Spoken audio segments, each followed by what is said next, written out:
जब उसी जगह पे उसी स्कूल में बूथ लेवल अफसर, बूथ लेवल एजेंट दोनों प्रकार के हैं। उसके बाद वहाँ के ग्रामीण पुलिस है, मतलब वहाँ के ग्रामीण पुलिस, उसके बाद सीआरपीएफ है, तो कौन चोरी कर रहा है? आपको लगता है कि वोट चोरी हुआ है तो एक मतलब बूथ पे कितना होता है? एक बूथ पे 1200 वोट होता है। आपको लगता है कि वोट चोरी हुआ है तो अभी कैमरा का फोटो डिलीट नहीं हुआ है? कह दीजिए अगर एक बूथ लेवल पर एक व्यक्ति के नाम से 100 वोट पड़ गए हैं तो हम मान लेंगे आपका हम मतलब गुलामी भी करेंगे, लेकिन 45 दिन बीतने के बाद मांगिएगा तो जूता निकाल के मारेंगे। विदेश में जाके बाल कटवा रहे हैं, भारत में नाक कटवा रहे हैं। पूनम नाम आया होगा, नीतू नाम आया होगा, मतलब खातून नाम कभी नहीं होगा। तो ये भी बहुत बड़ा प्रोपेगेंडा है कि अगर वोट चोरी हुआ है तो खाली हिंदुओं का क्यों हुआ है, मुसलमानों का नहीं हुआ है। कांग्रेस है तो मतलब आतंकवाद भी है, कांग्रेस है जतिवाद है, कांग्रेस है तो घुसपैठिया है, कांग्रेस है तो धर्मांतरण है, कांग्रेस है तो लव जिहाद है। कांग्रेस खत्म, सब खत्म। अभी भी विपक्ष का प्रोपेगेंडा चालू है। वोट चोरी को लेकर के विपक्ष ने जो बातें कही थी कि बिहार में एसआईआर के बदौलत वोट चोरी करने का काम ज्ञानेश कुमार के साथ मिलकर मौजूदा सरकार ने किया है, कहीं ना कहीं उसको लेकर के अभी भी रोना चालू है, रुकने का नाम नहीं ले रहे हैं। तमाम बातें हो रही हैं, पर बिहार के लोग किस तरीके से देखते हैं इस मुद्दे को, उनसे जानेंगे। आप बिहार के हैं और युवा हैं, वोट चोरी का मुद्दा विपक्ष ने उठाया, अभी भी वोट चोरी को लेकर के बिहार के राजनेता कह रहे हैं कि वोट चोरी हुई, मानो या ना मानो सरकार की मिली भगत है इलेक्शन कमीशन के साथ। कैसे देखते हैं? देखिए बिल्कुल नहीं, अभी देखिए हम बिहार के हैं, बिहार से वोट मार के आए, मेरा निशान मिटा भी नहीं होगा। जब उसी जगह पे उसी स्कूल में बूथ लेवल अफसर, बूथ लेवल एजेंट दोनों प्रकार के हैं। उसके बाद वहाँ के ग्रामीण पुलिस है, मतलब वहाँ के ग्रामीण पुलिस, उसके बाद सीआरपीएफ है, तो कौन चोरी कर रहा है? एक भी बीएलओ बूथ लेवल अफसर का नहीं देखा एलिगेशन लगाया कि मतलब वोट चोरी हुआ है। आपको लगता है कि वोट चोरी हुआ है तो एक मतलब बूथ पे कितना होता है? एक बूथ पे 1200 वोट होता है। आपको लगता है कि वोट चोरी हुआ है तो अभी कैमरा का फोटो डिलीट नहीं हुआ है? 45 दिन का डेट है, 45 दिन बीता नहीं है। आपको लगता है कि मतलब गलती हुआ है तो अगर दिखा दीजिए, अगर एक बूथ लेवल पर एक व्यक्ति के नाम से 100 वोट पड़ गए हैं तो हम मान लेंगे आपका हम मतलब गुलामी भी करेंगे, लेकिन 45 दिन बीतने के बाद मांगिएगा तो जूता निकाल के मारेंगे, क्योंकि 45 दिन तक उसमें लिमिट है, हार्ड डिस्क का लिमिट 45 दिन का है। अगर 45 दिन के बाद मांगिएगा, एलिगेशन लगाइएगा बिहार में एक व्यक्ति 100 को वोट मार दिया तो नहीं मानेंगे, ये बिल्कुल दोहरा चरित्र होगा। नहीं, पर राहुल गांधी ने आरोप लगाया, उन्होंने कई हाइड्रोजन बम, एटम बम, सारे तमाम तरीके के बम फोड़ डाले। उन्होंने कहा कि मेरा सवाल जो है वो इलेक्शन कमीशन ऑफिसर से है, ज्ञानेश कुमार से है, वो मुझे जवाब दे, पर मैं लिखित में नहीं देने को तैयार। देखिए वो बार बार जा रहे हैं तो कहाँ से ले के आ रहे हैं? वो मतलब वो जोर सूरज की यूनिवर्सिटी है, जोर सूरज उनके लिए एक मतलब सोच लीजिए केंद्र, शिक्षा केंद्र, वहाँ से जा रहे हैं, मतलब विदेश में जाके बाल कटवा रहे हैं, भारत में आके नाक कटवा रहे हैं। बात समझने की बात है, विदेश में जाके बाल कटवा रहे हैं, भारत में नाक कटवा रहे हैं। मतलब वो व्यक्ति आके बार बार क्या कर रहा है?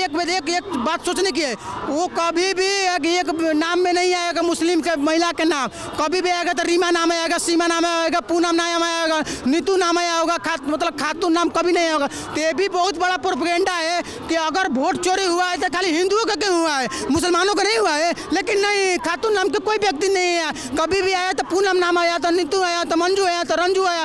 देखिए बहुत दोहरा चरित्र है यहाँ बोरा, मुसलमानों के एक नाम नहीं काटा है तो गलती कर रहा है, तो हिंदुओं गलती कर रहा है। एक व्यक्ति के नाम 500 मिल गया तो एक व्यक्ति मंजू नाम के 300 मिल गया आधार कार्ड, ये कौन सी बात है भाई? मुसलमानों को नहीं हो सकते, और सबसे काम फर्जी मुसलमानों करने वाले, एक व्यक्ति के 500 आधार कार्ड फेंका। अभी देखिए पश्चिम बंगाल में लोग फेंक के जा रहे हैं, क्या हो रहा?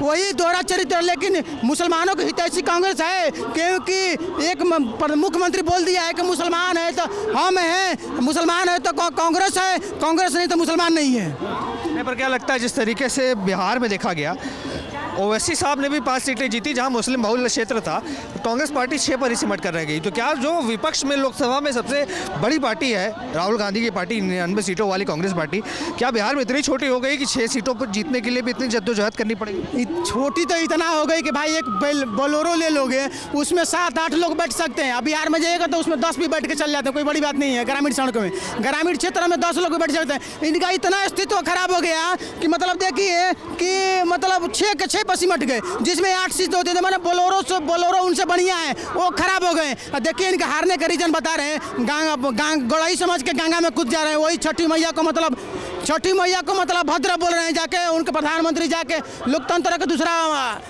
दूसरा मतलब वो है नागरिक, उनको अपमानित कर देना, उनके माँ को, क्यों उनके माँ सत्ता में है क्या? इनका बदला लिया गया है, आरजेडी हो चाहे कोई भी हो। आरजेडी की इसलिए न्यूनतम आया क्योंकि वो बिना पढ़े लिखे हर चीज़ का ब्यौरा निकाल देना, हर चीज़ जीडीपी के बारे में बोल देना, हर चीज़ शिक्षा के बारे में बोल देना कि इतना नौकरी दे देंगे, इतना नौकरी देंगे, ये होती है मूर्खता।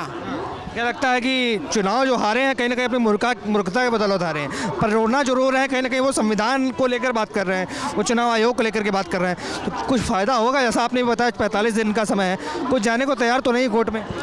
देखिए कोर्ट में नहीं जाएंगे क्योंकि उनको पता है कि हम प्रोपेगेंडा फैलाते हैं, और कोर्ट भी उनका नहीं मानेंगे। अच्छा एक बात बताइए, अगर मान लीजिए हम आपको आतंकवादी घोषित कर दें तो आप आतंकवादी हो जाएगा? आपको जब तक कोर्ट में नहीं याचिका डालेंगे, जब तक थाना में नहीं आपको याचिका डालेंगे, कंप्लेन नहीं डालेंगे, जब तक थाना कोर्ट जांच नहीं करेगा तो आतंकवादी कैसे हो जाइएगा? तो यही मतलब आप कोई प्रोपेगेंडा फैला रहे हैं। आपको लगता है तो जाइए आप कोर्ट में याचिका डालिए, जब कोर्ट जांच करेगा तब ना पता चला कितना नाम कटा। नहीं, 65 लोगों का नाम कटा, 65 लोग नहीं आए, 2-4 लोगों को बंद कमरे में बुलाए और मंजू देवी निकल गई तो बोल रही कि हमको तो प्रोपेगेंडा फैलाया गया था, हमको झूठ बोलाने के लिए बोला गया था। मतलब ऐसे बात। देखिए इनका कब से दिक्कत हो गया, जब से ओपन जुडिशरी आ गया तब से दिक्कत हो गया, जब से मतलब साक्षरता दर 50% से ऊपर हो गया तब से बहुमत मिलना बंद हो गया, जब से ओपन मीडिया आ गया तब से बहुमत मिलना बंद हो गया, जब से ओपन कैमरा और चुनाव होने लगा तब से बहुमत कांग्रेस का मिलना बंद हो गया, जब से ईवीएम आ गया तब से बहुमत निकलना बंद हो गया, क्योंकि इनके सरकार में बूथ बैठिया चोरी होती थी, बूथ कैप्चरिंग होती थी। जब से ओपन मीडिया जुडिशरी सब आ गया तब इनसे बहुमत मिलना बंद हो गया। एक बात और बता रहे हैं, देखिए कांग्रेस का यह स्थिति हो गया है, जब जहाँ भी कांग्रेस हारी है वहाँ से दोबारा नहीं आ रहे। 35 साल बिहार में हो गया, उत्तर प्रदेश में 30 साल हो गया, वहाँ पे चल जाइए पश्चिम बंगाल में कम से कम 20 से 25 साल हो गया। इसका कांग्रेस का ये हाल है कि पिछलगू जैसा होगी और कुछ दिन में साफ हो जाएगी, क्योंकि कांग्रेस है तो घुट पे घुस बैठी है, कांग्रेस है तो आतंकवाद है, कांग्रेस है तो धर्मांतरण है, कांग्रेस है तो जातिवाद है, कांग्रेस है तो मतलब आतंकवाद भी है, कांग्रेस है तो जातिवाद है, कांग्रेस है तो घुसपैठिया है, कांग्रेस है तो धर्मांतरण है, कांग्रेस है तो लव जिहाद है। कांग्रेस खत्म, सब खत्म। आप देख रहे हैं सौगंध टीवी, सौगंध वतन की।